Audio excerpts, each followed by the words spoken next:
దేవుని యొక్క మందిరాన్ని దీపస్తంభంతో పోల్చాడు దేవుడు. నేను చెప్పిన మాట కంటే బైబిల్ గ్రంథంలోకి వెళ్ళి ఒకసారి చూద్దాం. ప్రకటన గ్రంథం 1వ అధ్యాయము 19-20 వచనాలు చూద్దాం. కాగా నీవు చూచిన వాటిని, ఉన్న వాటిని, వీటి వెంట కలగబో వాటిని అనగా నా కుడి చేతిలో నువ్వు చూచిన 7 నక్షత్రములను గురించిన మర్మమును, ఆ 7 సువర్ణ దీప స్తంభముల సంగతియు వ్రాయము. ఆ 7 నక్షత్రములు 7 సంఘములకు దూతలు, ఆ 7 దీపస్తంభములు 7 సంఘములు. దీపస్తంభము ఈజ్ ఈక్వల్ టు సంఘము, 7 దీపస్తంభములు ఈజ్ ఈక్వల్ టు 7 సంఘములు. 7 సంఘముల గురించి దేవుడు యోహాను గారికి పద్మాసు ద్వీపములో బయలుపరిచినటువంటి దర్శనం ఇది. సంఘము అంటే ఏంటి చెప్పండి? ఇప్పుడు దీపము అన్నాడండి. ఎందుకు దీపం అని పోల్చడం జరిగిందంటే, దీపము వద్ద చీకటి ఉండదు. మరో ఇంకొక ఆలోచనలోకి వెళ్దాం. సంఘం అంటే దీపం అన్నాడు కదా. రెండోది, సంఘం అంటే ఈ గోడల కాదు. సంఘం అనగా ఈ గోడలకు కాదు. సంఘం అంటే ఏర్పరచబడినటువంటి పిల్లలు, దేవుని పిల్లలు, ఏర్పరచబడిన దేవుని పిల్లలు. ఈ ఏర్పరచబడినటువంటి దేవుని పిల్లలు అంతా కూడా ఎటువంటి వారంటే దీపములే. ఎటువంటి వారండి? దీపములే. అందరూ కలిసినటువంటి ఈ దీపము, ఈ దీపముల సమూహమే సంఘం. అర్థమవుతుందండి? మళ్ళా చెప్తున్నాను. ఒక దీపం వెలిగింపబడింది. ఈ వెలిగింపబడినటువంటి దీపములు మరొకరిని వెలిగించడం జరిగింది, మరొకరిని వెలిగించడం జరిగింది. కాంతి ఇంకా ఎక్కువ అవుతుందో తక్కువ అవుతుందో చెప్పండి? ఇక్కడ లైట్లు ఉన్నాయి కదండి, వచ్చేసరికి ఒక లైట్ వెలుగుతుంది. నాకు చాలా కొన్ని ఇక్కడ ఉన్నటువంటి వస్తువులు కనిపించలేదు. తర్వాత మరొక లైట్ వేసాను, మరికొంత లైటింగ్ వచ్చింది. మరింకొక లైట్ వెలిగించాను, ఇంకా లైటింగ్ పెరిగింది. చూడండి, లైట్లు పెరిగే కొలదిగా ప్రకాశమానం ఎక్కువ అవుతుంది, అంటే వెలుతురు ఎక్కువ అవుతుంది. ఇది ఎంత సత్యమో, సంఘము అనే ఈ దీపము వెలిగింపబడినటువంటి మనమైతే, ఆ వెలిగింపబడినటువంటి మనము మరొకరిని వెలిగించటం ద్వారా ఇంకా కాంతి ఎక్కువ అవుతుంది. దట్ మీన్స్ మన పాపం అంత దూరం అవుతుంది. అంటే చీకటి దేనికి రుజువుగా ఉందంటే పాపానికి గుర్తుగా ఉంది. చీకటి పాపమునకు గుర్తుగా ఉంది. అంటే మన జీవితంలో పాపం పోవడమే దేవుడు ఏమన్నాడంటే వెలుగు, అంటే వెలుగు వస్తుందని. ఎపిసోడ్ రాసిన పత్రికలో ఒక మాటను చూపిస్తాను. 5వ అధ్యాయం 8వ వచనం చదువుదాం. మీరు పూర్వమందు చీకటి అయి ఉండిరి అన్నాడండి. ఏంటి మీరు చీకటి అయి ఉండటం ఏంటి? మనం పూర్వమందు చీకటి అయి ఉన్నారు అన్నాడు. ఎవరి గురించి వ్రాయబడిన మాట ఇది? ఎఫెసులో ఉన్నటువంటి సంఘం. ఇప్పుడు అయోధ్యలంకలో ఉన్నటువంటి సంఘం మనం గురించి ఆలోచించేయండి. మనం ఏమైనా వెలుగై ఉన్నామా అంటే కాదు, మనం చీకటి అయి ఉన్నామంట. అంటే చీకటి అంటే అర్థం ఏంటి? ఒకసారి మనం ఎప్పుడైనా ఆలోచించేయండి.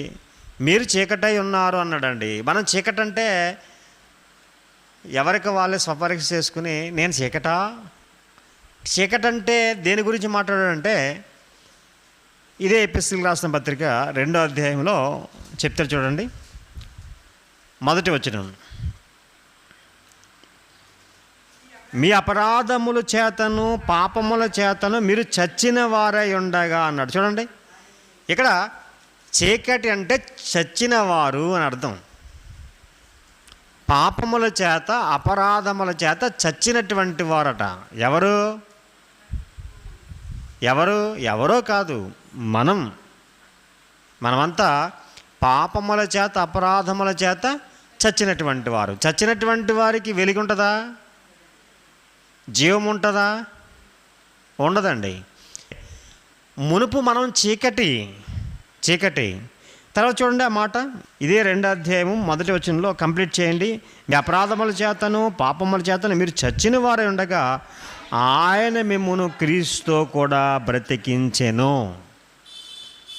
అంటే ఇప్పుడు బ్రతికించారా లేదా అంటే బ్రతికించాడంట. ఎవరి ద్వారా బ్రతికింపబడ్డామంటే క్రీస్తుతో కూడా బ్రతికింపబడ్డాం. అంటే పాపముల చేత అపరాధముల చేత ఉన్నటువంటి ప్రతి ఒక్కరి యొక్క జీవితం ఎటువంటిదంటే చచ్చిన జీవితం. ఇదే పౌలు గారు చెప్పింది ఏంటంటే మీరు మునుపు చీకటి అయి ఉన్నారన్నాడండి. రెండోది ఏంటంటే మనకున్నటువంటి జీవితం చీకటి, అంధకారం. ఇంకా చెప్పాలంటే మూడోది ఏంటంటే అంధకార సంబంధమైన అధికారంలో మనం ఉన్నామట. అర్థమవుతుందండి? ముందు మన యొక్క జీవితం ఎలా ఉందట? అంధకార సంబంధమైన అధిపతి అంటే సాతాను యొక్క అధికారంలో మనం ఉన్నాం. అర్థమవుతుందండి? సాతాను అధికారంలో. ఇక్కడ చూడండి ఈ 2వ వచనంలో మీరు వాటిని చేయొచ్చు. 2వ వచనం అంటాడు వాయు సంబంధమైన అధిపతిని అనగా అవిధేయులైన వారిని ఇప్పుడు ప్రేరేపించు శక్తికి అధిపతిని అనుసరించి ఈ ప్రపంచ ధర్మము చెప్పన మునుపు నడుచుకుంటురి. అంటే మునుపు జీవితం ఒక అపవాది సాతాను యొక్క అనుచరులుగా మనం ఉన్నాం. పాపముల చేత అపరాధముల చేత చచ్చినటువంటి వారిగా ఉన్నాం. ఇక చివరికి ఈ అధ్యాయం ఆయన ముగిస్తూ 5వ అధ్యాయంలో ఏమనంటే మునుపు మీరు చీకటి అన్నాడు. ఏం చెప్పండి? మునుపు మీరు చీకటి అన్నాడండి. మరి ఇప్పుడు ఏంటంట? 5వ అధ్యాయంలోకి వచ్చేద్దాం. ఎఫెసీయులకు రాసిన పత్రిక 5వ అధ్యాయము 8వ వచనం కంప్లీట్ చేద్దాం. చూడండి, మీరు పూర్వమందు చీకటి ఉంటిరి, ఇప్పుడైతే ఎలా ఉన్నారంటే ప్రభువునందు వెలుగై ఉన్నారు అన్నాడండి. మళ్ళా ఒకసారి ఆలోచించేద్దాం. మనం ఏమై ఉన్నామంటండి? వెలుగై ఉన్నామట. ఇప్పుడు యోహాను గారు ఏమన్నాడంటే దీపము అన్నాడు. సంఘాన్ని దేంతో పోల్చాడు? దీపముతో పోల్చాడు. సంఘం అంటే ఎవరు? మనమే. మనం ఏమై ఉన్నామంటే దీపమై ఉన్నాం. దీపం అంటే అర్థం వెలుగు. అసలు మనకి వెలుగు రావడానికి గల కారణం ఏంటి? మనం వెలిగింపబడడానికి గల కారణం ఏంటంటే మనం నమ్మినటువంటి ఆయన ఏమై ఉన్నాడంటే, ఒకసారి చూడండి యోహాను సువార్త 1వ అధ్యాయం 3వ వచనం, కలిగి ఉన్నది ఏది ఆయన లేకుండా కలగలేదు అని చెప్పాడు. ఆయనలో జీవం ఉండెను, ఆ జీవం మనుషులకు వెలుగై ఉండెను. యేసుక్రీస్తులో జీవం ఉందంట. ఆ జీవము మనుషులకు మనకి వెలుగై ఉన్నదట. తర్వాత మాట 9వ వచనం చదవండి. నిజమైన వెలుగుండెను, అది లోకంలోనికి వచ్చుచు ప్రతి మనుషుని వెలిగించుచున్నది అన్నాడండి. అసలు ఈ వెలుగు గురించి చెప్పాడు కదండి. ఈ వెలుగు ఎవరు? యేసుక్రీస్తు ఏమనండి? లోకమునకు వెలుగై ఉండినదండి. లోకమునకు వెలుగు అంటే ఎవరు? యేసుక్రీస్తే ఏమై ఉన్నారండి? లోకమునకు వెలుగు, నిజమైన వెలుగు అంటండి ఆయన. ఎవరు? యేసుక్రీస్తు వారు లోకమునకు వెలుగు అన్నాడండి. యోహాను రాసినటువంటి మొదటి పత్రికలో కూడా ఆయన చెప్తాడు. ఒకసారి చూడండి, యోహాను రాసిన మొదటి పత్రిక 1వ అధ్యాయం 5వ వచనం చూడండి. మేము ఆయన వలన విని మీకు ప్రకటించు వర్తమానమేమనగా దేవుడు వెలుగై ఉన్నాడు, ఆయన యందు చీకటి ఎంత మాత్రమును లేదు అన్నాడండి. చీకటి ఎంత మాత్రము కూడా లేదు అన్నాడండి. అంటే దేవుడు ఏమై ఉన్నాడట? వెలుగై ఉన్నాడు. మరి మనము కింద చూడండి, ఆయనతో కూడా సహవాసము గలవారమని చెప్పుకొని చీకటిలో నడిచిన యెల్లా మనం అబద్ధం ఆడుచు సత్యమును జరిగింపకొందుము. అయితే ఆయన వెలుగులో ఉన్న ప్రకారము మనమును వెలుగులో నడిచిన ఎడల మనము అన్యోన్య సహవాసము గలవారమై యుందుము అన్నాడండి. అంటే ఇప్పుడు దేవుడు వెలుగై ఉన్నాడట. ఇప్పుడు మనమేమవుతాం చెప్పండి? దేవుడు వెలుగై ఉంటే ఆ దేవుని నమ్మినటువంటి మనము కూడా ఏమై ఉండాలన్నాడు? వెలుగు. యేసుక్రీస్తు వారు లోకానికి వెలుగట. మరి ఆ వెలుగుని నమ్మినటువంటి మనమే ఎలా ఉంటాం? వెలుగే ఉంటాం. మనము వెలుగై ఎప్పుడు ఉంటామంటే పాపములు విడిచిపెట్టాలట. మన అపరాధములు వాటిని విడిచిపెట్టాలి. అవి మన దగ్గర లేకుండా ఉంటే అప్పుడు మనం ఎలా ఉంటాము? వెలుగే ఉంటామంట అండి. ఎందుకు అసలు ఈ సంగతిని మనం ఆలోచిస్తున్నామంటే, సంఘము అనగా దీపము అన్నాడు. సంఘం అనగా ఏంటండి? దీపము. దీపము యొక్క పని ఏమిటి అంటే వెలుగును ఇవ్వడం. దీపం యొక్క పని ఏంటి? వెలుగును ఇవ్వడం. అంతేకాకుండా దీపం యొక్క పని ఏమిటంటే చీకటిని పారద్రోలడం. ఆలోచన చేయండి. మనము కూడా వెలుగై ఉన్నాము అన్నాడు, మనము దీపము అని చెప్పాడు. ఇంకా మనం చూస్తే ఫిలిప్పీయులకు రాసిన పత్రికలో కూడా ఒక చక్కని మాటను పౌలు గారు ఉపయోగించడం జరిగింది. ఫిలిప్పీయులకు రాసిన పత్రిక 2వ అధ్యాయము 16వ వచనం చూడండి. అట్టి జనము మధ్యను మీరు జీవవాక్యమును చేతపట్టుకుని లోకమందు జ్యోతుల వలె కనబడుచున్నారు అన్నాడండి. అంటే ఎవరి గురించి మాట్లాడినట్లంటే ఎవరైతే దేవుని నమ్మారో, ఎవరైతే వాక్యం చేత పట్టుకున్నారో, ఎవరైతే దేవుని యొక్క సువార్తను ప్రకటిస్తున్నారో, ఎవరైతే దేవుని గురించి ప్రకటిస్తున్నారో వారిని ఏమన్నాడంటే జ్యోతి అన్నాడు. జ్యోతి అంటే అర్థం ఏంటి? చాలామంది పేరు జ్యోతి అని ఉంటుంది. జ్యోతి అనగా అది కూడా దీపమే. జ్యోతి అంటే ఏంటి? దీపము. వెలుగుతూ ఉన్నటువంటి దాన్ని ఏమంటారు? జ్యోతి అంటారు. ఆరిపోయిన దాన్ని జ్యోతి అంటారా? చాలామంది జీవితాలు ఎలా ఉంటాయంటే దీపం ఉంది కానీ వెలుగు లేనటువంటి దీపం. వెలుగు లేనటువంటి దీపముగా ఉన్నామంట మనం. వెలుగు లేని దీపము మరొకరిని వెలిగించగలదా? అర్థమవుతుందా? మరో దీపానికి వెలిగినివ్వగలదా? చెప్పండి. ఆరిపోయిన దీపాన్ని వెలుగున్నటువంటి దీపం అయితే ఏం చేస్తుంది? వెలిగిస్తుంది. మరి ఆరిపోయిన దీపానికి కూడా ఎందుకు చేత ఆరిపోయిందన్న సంగతి కూడా తెలుసుకోవాలి, అంతే కదండి. కొన్ని కారణాలు ఉంటాయి. దీపం ఆరిపోవడానికి గల కారణం ఏంటి? మనిషి చనిపోయినా కానీ వారిని కూడా ఆరిపోయింది అంటూ ఉంటారు. దీపం ఆరిపోయింది అంటూ ఉంటారు. అంటే చచ్చిన బ్రతుకును కూడా, చచ్చినటువంటి వారిని కూడా ఏమంటారు? ఆరిపోయిన దీపం.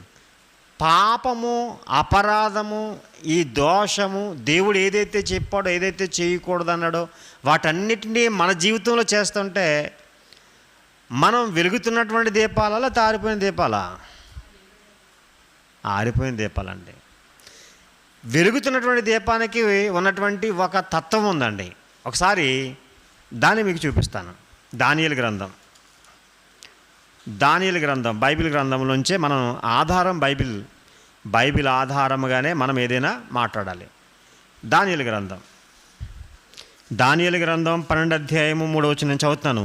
బుద్ధిమంతులైతే ఆకాశ మండలములోని జ్యోతులను పోలిన వారే ప్రకాశించెదరు. ఏమన్నాడు? బుద్ధిమంతులు. ఇప్పుడు ప్రకాశించేటువంటి వారు ఎవరు? బుద్ధిమంతులు. ఆరిపోయినటువంటి వారు ఎవరు? బుద్ధిహీనులు. ఇప్పుడు కుటుంబంలో ఒకరు దేవుని నమ్మారు అంటే, దేవుని నమ్మారంటే అర్థం ఏంటి? ఒక వెలిగింపబడినటువంటి జ్యోతిగా మనం ఉన్నాం. ఫర్ ఎగ్జాంపుల్ నేనే, నా కుటుంబంలో నేను వెలిగింపబడినటువంటి ఒక దీపం అనుకుందాం. నా ద్వారా మిగిలినటువంటి దీపాలన్నీ వెలగాల, నేను ఆరిపోవాలా?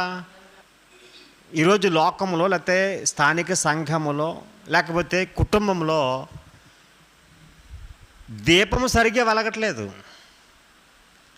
దీపము సరిగా వెలగట్లేదు. అందు గురించి ఇంకొక దీపాన్ని వెలిగించలేకపోతున్నాం. అర్థమైందండి? సంఘములో ఉన్నటువంటి దీపాలు కదా, మనం సంఘం కదా దీపం అంటే ఏమన్నాడు? సంఘము. ఈ దీపము వెలిగే దీపాలుగా ఉన్నామా? ఆలోచించేయండి. అంటే సంఘము దినదినము విస్తరింపబడుతుంది అంటే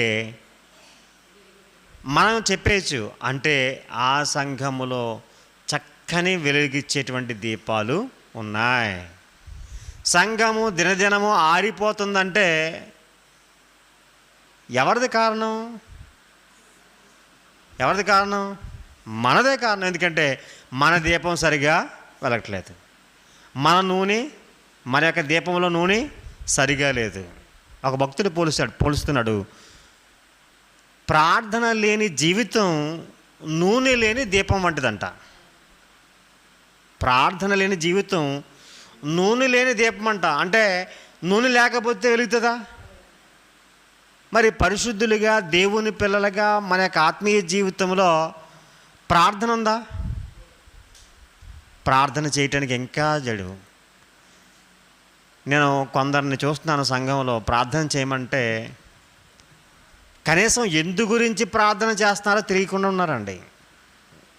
స్థానిక సంఘంలో బాప్తిసం పొంది సంవత్సరాలు అయిపోయినా అసలు ఎందుకు ప్రార్థన చేస్తున్నామో తెలియకుండా ఉన్నారు.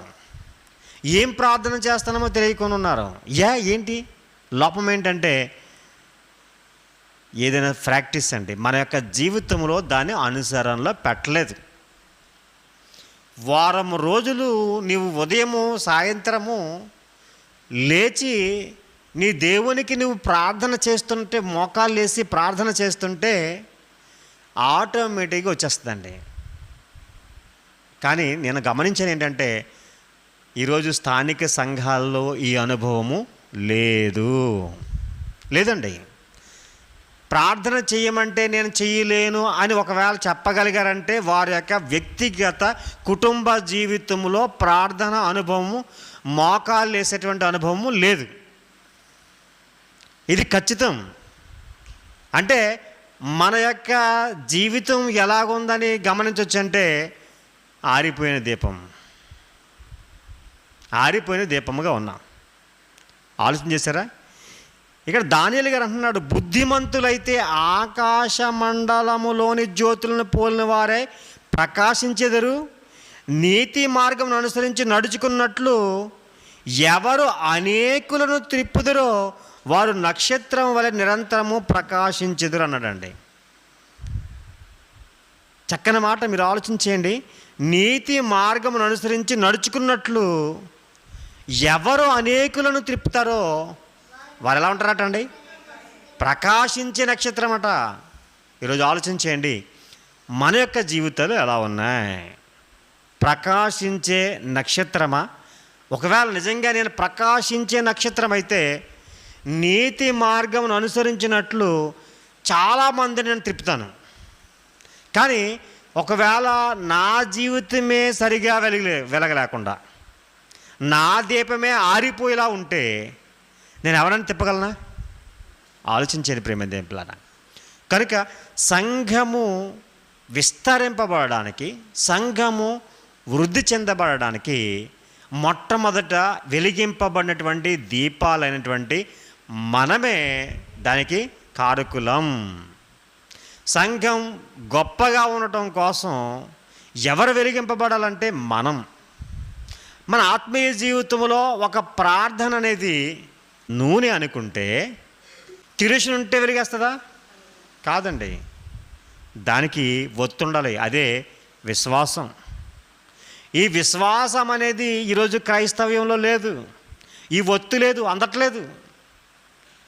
మన భక్తుల జీవితాలు చూస్తూ ఉంటాం, కానీ ఆ భక్తుని జీవితంలో మన జీవితంలో ఎప్పుడైనా జరిగిందా అంటే అటువంటి అనుభవం ఉందా చెప్పండి. విశ్వాస జాబితాలు మనం ఎంతోసార్లు అంటే అబ్రహాం అండి, నిజంగానండి ఆయన ఎంత విశ్వాసి అండి, విశ్వాసులకు తండ్రి అండి, ఆయన లాంటి జీవితం ఇంకెవరికి ఉంటుందండి అని మనము ఆయన గురించి చెప్పుకోవటమేనా? ఏమండి నోవాహు అండి, నిజంగానండి అతను ఎంత విశ్వాసం అండి, 120 సంవత్సరాలు వాడిని కట్టాడు అంటే నిజంగానండి ఎంత విశ్వాసం అండి అతను, ఆయన గురించి చెప్పుకోవటమేనా? దావీదండి నిజంగా ఎంత గొప్పవాడండి, అయితే మోసే ఎంత గొప్పవాడని ఎవరి గురించో భక్తుల గురించి మన జీవితాంతం చెప్పుకోవటమేనా? మరి మన జీవితానుభవం లేదా? లేదంటే లేదండి. మరి జీవితానుభవములో నుంచి భక్తుల యొక్క జీవితాన్ని చూస్తూ మన జీవితానుభవం ఉండాలి. క్రైస్తవ్యంలో అది లేదండి. నేను చాలాసార్లు బాధపడుతుంటాను. ఎవరైనా సంతోషంతో ఈ జీవితానుభవం, నా విశ్వాస జీవితంలో ఇది జరిగింది, ఇది చేశాడు దేవుడు, ఆ రోజు అబ్రహాము కాదు నా జీవితంలో కూడా జరిగింది, నా కుటుంబంలో జరిగింది అని చెప్పగలిగేటువంటి ఒకరు కూడా లేరా అంటే ఈరోజు కనిపించట్లా. అంటే చూడండి మనం ఎటువంటి దీపంగా ఉన్నామో ఆలోచించండి. నిజంగా ఆ అనుభవము ప్రతి క్రైస్తవునికి కావాలండి. ఎవరో విశ్వాస జీవితాలు లేకపోతే విశ్వాస జీవితం కలిగినటువంటి భక్తుల యొక్క జీవితాలను మనం చూడటం కాదు, ఆ భక్తుల యొక్క జీవితంలా మన జీవితం ఉందా ఆలోచించండి. ప్రేమ దేవుడు కోరుతున్నాడు ఏంటంటే మన యొక్క జీవితంలో విశ్వాసమునకు ఫలము కావాలి. విశ్వాసమునకు ఫలము కావాలి. నేను దేవుని విశ్వసించానంటే ఏంటి రుజువేంటి? నువ్వు విశ్వసించే దానికి రుజువేంటి? నువ్వు దేవుని విశ్వసించావు అనడానికి రుజువేంటంటే ఏమీ లేదు మన దగ్గర. అంతే అంటే ప్రార్థన చేస్తున్నాను, నేను పరలోకం వెళ్ళిపోతాను. పరలోకం వెళ్ళిపోవడానికి ముందు ఇక్కడ పరీక్ష ఉంది. ఫైనల్ ఎగ్జామ్ రాయడానికి ముందు పిల్లలకి ఎన్నో పరీక్షలు ఉంటాయి, ఉండవా? ఉంటాయి. లాస్ట్ అంటే మొదట ఒక ఎగ్జామే ఫైనల్ ఎగ్జామ్ కాదు. ఉద్యోగం సంపాదించడానికి ఏమంటే ఒక ఎగ్జామ్ రాస్తే సరిపోదు కాదండి. అంతకుముందు ఎన్నో పోటీ పరీక్షలు, ఎన్నో అసైన్మెంట్స్ రాయాలి వాళ్ళు. అవన్నీ రాసుకుంటూ దానిలో అనుభవం పొందిన తర్వాతే ఆ ఎగ్జామ్ రాస్తే దానిలో ర్యాంక్ వస్తే అప్పుడు వెళ్తాడు. మరి మన విశ్వాస జీవితం అంత అసమస్యమైంది కాదండి. ఆలోచించండి, మన జీవితంలో ఎప్పుడైనా నేను ఎలా జరిగింది అని చెప్పగలను? నాకు ఇలా జరిగిందండి నిజంగానే. దేవుడు నేను విశ్వసించినట్లుగానే దేవుడు నాకు ఎలా చేశాడు, ఈ అనుభవం ఖచ్చితంగా కావాలండి. నేను చెప్తానండి, ఆ అనుభవాన్ని నేను కలిగి ఉన్నాను. నేనైతే ఆ అనుభవాన్ని కలిగి ఉన్నాను. మీకు సేవకునిగా లేకపోతే పరిచారకునిగా వాక్యాన్ని చెప్తున్నటువంటి నేను నా జీవితంలో అనుభవించాను. నేను ఎవరి యందు విశ్వసించానో ఆ దేవుడు నా ఎడల నేను విశ్వసించిన ప్రకారం చేశాడు. ఎన్నో చేశాడు నా జీవితంలో. నిజంగా మంచిగా ఒక మాట చెప్తాను, ఒక విషయాన్ని చెప్తానండి. ఒక విషయాన్ని చెప్పి నేను ముగిస్తాను. నేను బైబిల్ ట్రైనింగ్ చేస్తున్నాను హైదరాబాద్లో. వారం రోజులు ట్రైనింగ్ ప్రోగ్రామ్, అది మాకు సెమినార్ ఉంటుంది. నేను హైదరాబాద్ వెళ్ళాలి. అదే ఆదివారం ఆరాధన ముగించుకుని నేను హైదరాబాద్కి ప్రయాణమై వెళ్ళాలి. ఒకరోజు ప్రయాణాన్ని ప్రారంభించాను. అయితే ఆ రోజు ఇక్కడ ప్రార్థన చేసుకునే బయలుదేరిన తర్వాత ఏమీ లేవు. చాలా సమయం చూసాం, గంట చూసాం. నేను ఎక్కవలసిన ట్రైన్ 7:10 పాలకొల్లో. బయలుదేరి వెళ్ళాం. ఇక్కడ విశ్వసించాను, వెళ్తానటువంటి నమ్మకంతో బయలుదేరాను. అయితే మధ్యలో ఎన్నో ఆటంకాలు. ఏం ఆటంకం జరిగింది? మొండుప్లంక వరకు వెళ్ళా. అప్పుడు వాహనం ఏంటి? సైకిలే కదా.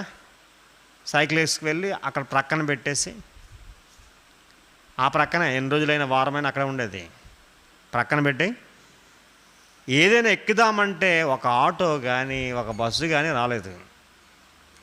7:10 కంటే ఇక్కడ ఎన్ని గంటలకి? 5:30 వరకు మొండెపులంక లాక్ దగ్గర ఏమీ లేవు. 6 అయిపోతుంది, ఏమీ దొరకలేదు. 6:15 ఎప్పుడో ఏదో వెళ్తుంటే ఆటో జగ్గనపేట వరకు ఎక్కేసా, మొత్తం మీద వెళ్ళిపోయాం అక్కడికి. ఇక బస్సు కోసం చూస్తున్నాం. నేనే కాదు, చాలామంది బస్సుల కోసమే ఎదురు చూస్తున్నారు. అయితే మిగిలినటువంటి వారు ట్రైన్కి వెళ్తారో వెళ్ళరో నాకు తెలియదు. నేను రిజర్వేషన్ చేయించుకున్నాను. నా స్నేహితులు ఇంకా నాతో ట్రైనింగ్ చేసేటువంటి వారు ఆ రోజు ట్రైన్ దగ్గరికి వచ్చేసారు. నా రిజర్వేషన్ టికెట్ కూడా వాళ్ళ దగ్గర ఉండిపోయింది. ఇక చాలా సమయం అక్కడ వెయిట్ చేసాం. 6:30 అయింది. జగ్గనపేటలో 6:30 అయింది.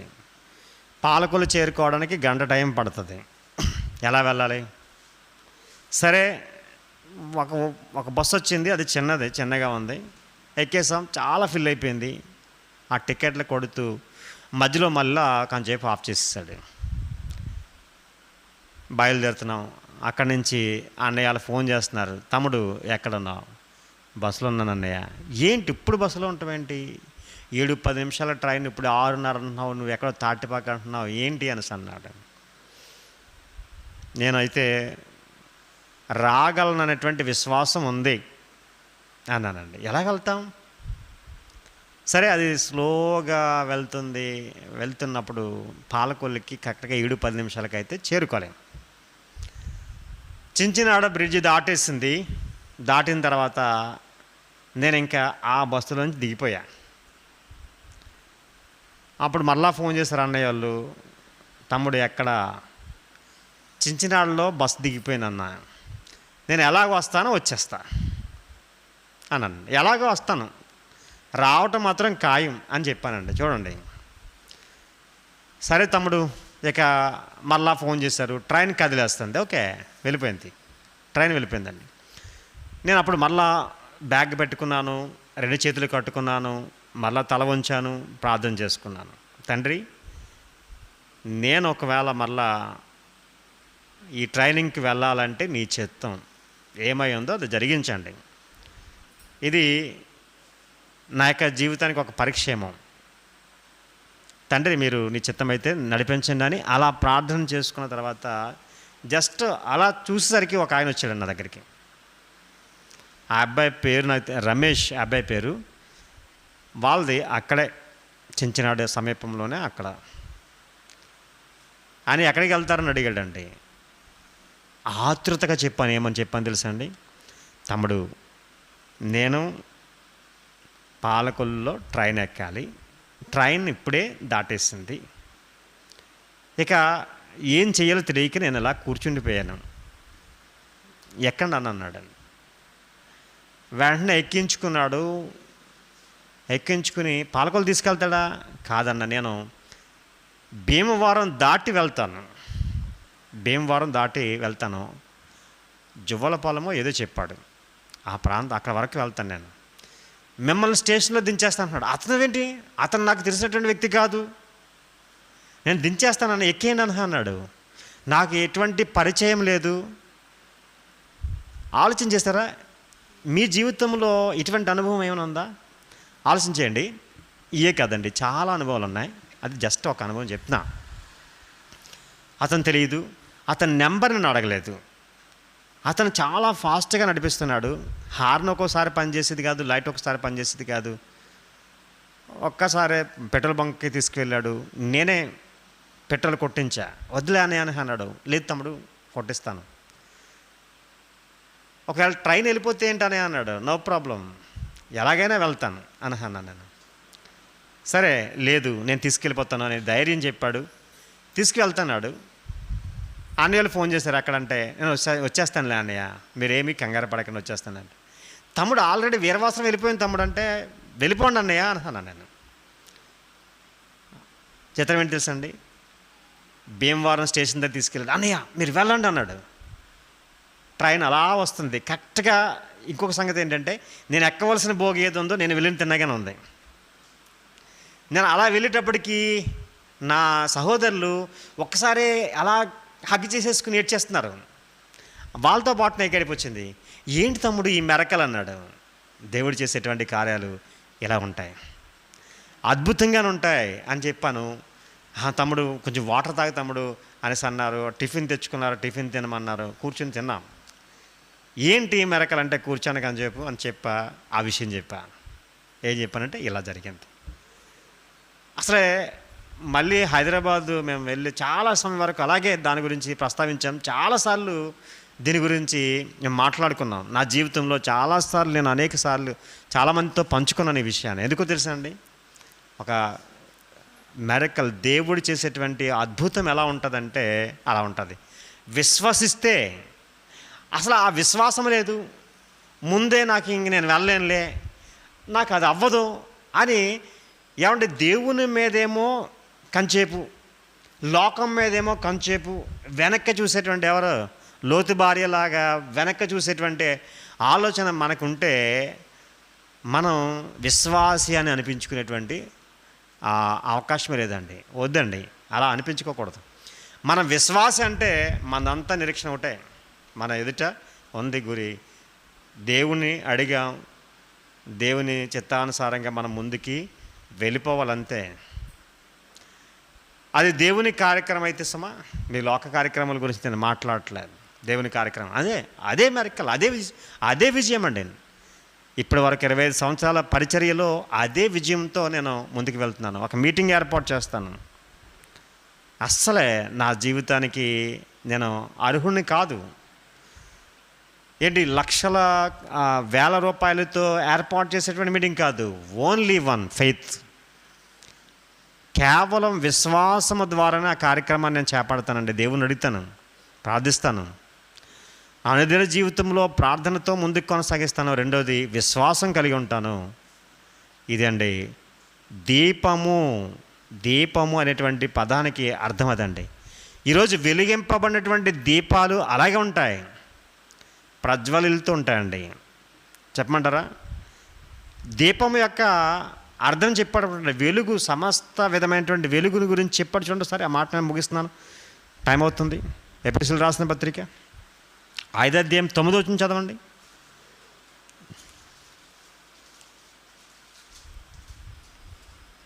చూడండి,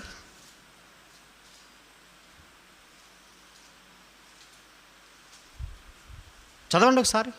వెలుగు ఫలము సమస్త విధములైన మంచితనము, నీతి, సత్యము అని వాటిలో కనబడునన్నాడండి.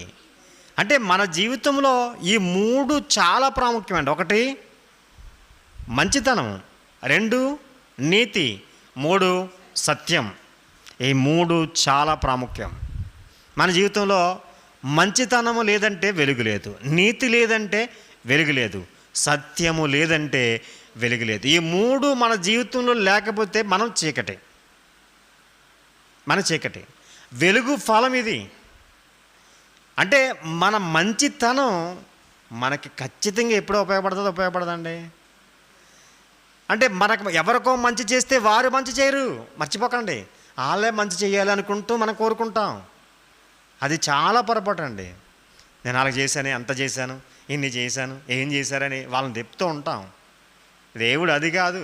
వాళ్ళకి నువ్వు చేస్తే వాళ్ళే చెయ్యాలని కోరుకున్నది అది భక్తి జీవితం కాదు. దేవుడు ఎలాగైనా చేస్తాడు, ఎవరి ద్వారా చేయాలో చేస్తాడండి. నా జీవితంలో ఆ అనుభవాన్ని నేను పొందుతూ ఉంటానండి, నిజంగానండి. ఈరోజు విశ్వాస జీవితంలో ఒక సేవకునిగా ఉండి నేను ప్రభువుపై ఆధారపడి జీవిస్తున్నాను. ప్రభువుపై ఆధారపడతానండి ప్రతి నిమిషం. దేవుడే ఏ అవసరత అయినా తీరుస్తూ ఉంటాడు. ఎలా తీరుస్తాడంటే అది మీరే కావచ్చు, లేకపోతే స్నేహితులే కావచ్చు, ఎవరో ఒకరు కావచ్చు. అడగక ముందే అమ్మ ఎలాగైతే ఆహారం సిద్ధం చేస్తుందో నీవు నమ్మినటువంటి దేవుడు నిన్ను అలాగే చూస్తాడండి, అలాగే ఇస్తాడు. కానీ నీకు విశ్వాసం ఉండాలండి. నీ విశ్వాసం అలా ఉండాలి, దేవుడు ఇవ్వగలడని. నమ్మం ఎందుకులే అంటే మన భక్తి జీవితం ఎలా ఉంటుందంటే ఎప్పుడు లేజీ, వెళ్ళాములే, కూర్చున్నాములే, పాడాములే, అయిపోయింది ఈరోజు. ఏంటి అసలే మన భక్తి జీవితానికి రోజు దినదిన అభివృద్ధి ఏమి లేదంటే ఉండదా అంటే ఉండదు, అంతే. అలా ఉంటే మన భక్తి జీవితం కుంటుపడిపోయినట్టే, మనము ఆరిపోయినటువంటి దీపాల్లా ఉన్నట్టే. కానీ వెలిగింపబడినటువంటి దీపం అలా ఉండదు. ఒకసారి ఆలోచించండి. నీవు నేను మనమందరము వెలుగైనటువంటి యేసుక్రీస్తు నమ్మాం. ఆయనలో ఎంత మాత్రము చీకట్లేదు. నమ్మినటువంటి మన జీవితంలో కూడా చీకటి ఉండకూడదు. మన దీపము వెలుగై ఉండాలి. ఈ వెలుగైనటువంటి దీపము అనేక మందిని వెలిగించడానికి మనం ప్రయత్నం చేస్తాం. మేము ఎంత చెప్పాం కానండి, వాళ్ళు వినలేదు. వినకపోతే మనమేం చేస్తాం చెప్పండి? వాళ్ళు వినలేదని వాళ్ళకే చెప్తా ఉంటామా? ఆలోచించండి. వాళ్ళు వింటలేదనేసి వాళ్ళకే చెప్తామా? లేదు. వాళ్ళ ఒత్తి సరిగ్గా లేదు, వాళ్ళ కిరసనాలు లేదు, ఏమీ లేదు. ఎరిగించేస్తానంటే ఎలా వెలిగేస్తుంది? అప్పుడప్పుడు కేక్కి ఫైర్ క్యాండిల్ తీసుకొస్తూ ఉంటారు, అగ్గి పెట్టి వెలిగించేస్తారు. అగ్గి పుల్లన్నీ అయిపోతాయి, కానీ అది ఎలాగదంటే దాంట్లో మందు లేదు. ఆ మందు సరిగ్గా ఉంది, ఇలా వెలిగిస్తే చక్కమంట ఎలుగుతుంది, బగ్గమంట చాలా వస్తూ ఉంటుంది. అసలు దాంట్లో ఒత్తే లేదు, కిరోసిన్ లేదు, లేకపోతే దాంట్లో కావాల్సిన తైలం లేదు, లేకపోతే మందు లేదు, ఎలా వెలుగుతుంది? ఈరోజు క్రైస్తవ జీవితంలో మనం వెలుగై ఉంటే మరొకరు వెలిగించడానికి ఆ అర్హత ఉండాలి. వాళ్ళు వెలగకపోతే మనం ఏం చేయలేం. మరొకరికి వెలుగునివ్వటానికి మనం ప్రయత్నం చేస్తూనే ఉండాలి. కనుక ప్రియమైన దేవుని ఆలోచించండి. కనుక దేవుడు మనలను ఎలా పోల్చాడండి? దీపముతో పోల్చాడు. సంఘం అనగా దీపము. ఈ దీపము వెలిగింపబడుతూ ఉండాలి. సంఘములో విశ్వాసమైన మనము కూడా దీపము, మనం వెలుగు. కనుక మన త్రోవకు వెలుగేదంటే వాక్యం. త్రోవకు వెలుగట. మనం వెళ్తున్నప్పుడు మన యొక్క త్రోవకు వెలుగు చూపించేది ఏదంటే వాక్యం. వాక్యం మనలో ఉంటే మనం వెలుగునే ఉంటాం. మర్చిపోకండి. కీర్తనాకారుడు అంటాడు కదా, 119, 105 ఏమంటాడు? నీ వాక్యము నా పాదములకు దీపమును, నా త్రోవకు వెలుగునై అన్నది అంటాడు. కనుక ఆలోచించేయండి, మనం ఎలా ఉన్నాము? ఒకసారి స్వపరీక్ష చేసుకుందాం. వెలుగుతున్నటువంటి దీపాలుగా ఉన్నామా, ఆరిపోయిన దీపాలుగా ఉన్నామా? ఆలోచించేయండి. మన యొక్క దీపములో ఈ దీపంలో ప్రార్థన అనేది ఒకవేళ ఆ తైలం అనుకుంటే అన్నాను, ఒత్తు అనేది విశ్వాసం అన్నాను. ప్రార్థన ఉండాలి, రెండోది విశ్వాసం ఉండాలి. విశ్వాసం లేకుండా ప్రార్థన చేస్తే వ్యర్థమే. కనుక విశ్వాసం అనేది ఎలా ఉండాలంటే రుజువుతో కూడిందే ఉండాలి. నా జీవితంలో ఇది అనుభవించాను అన్నట్లుగా ఉండాలి. మీ జీవితంలో నేను ఇది అనుభవించాను అన్నట్లుగా ఉండాలి. ఎవరో విశ్వాసులు వాళ్ళు అనుభవించారు అని కాదు, వారి జీవితాలు వింటున్నటువంటి మన జీవితాల్లో కూడా అనుభవించినటువంటి వారిగానే ఉండాలి తప్ప ఏ అనుభవం లేనటువంటి వారిగా మన విశ్వాస జీవితం ఉంటే మనం ఆరిపోయిన దీపాలం. ఆలోచించేయండి. వెలిగే దీపాలుగా మనం ఉండాలని మనస్ఫూర్తిగా కోరుకుంటూ ఇంతవరకు దేవుని యొక్క వాక్యం ఒప్పుతున్నటువంటి మీ అందరికీ నా హృదయపూర్వకమైన వందనాలు తెలియజేస్తూ ఈ మాటలు ముగిస్తున్నాను. ప్రార్థన చేసుకుందాం. పరిశుద్ధుడా, ప్రేమగల తండ్రి, స్తోత్రాలు. నీ ప్రియపిల్లలుగా నీ వాక్యం వినటానికి మా తండ్రి సమయం ఇచ్చాం.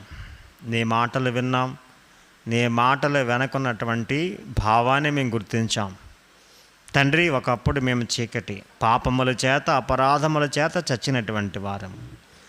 నీ కుమారుడు మమ్మల్ని వెలిగించారు. నీ కుమారుడు వెలుగై ఉన్నాడు. నీ కుమారుడు యేసుక్రీస్తులో జీవం ఉంది.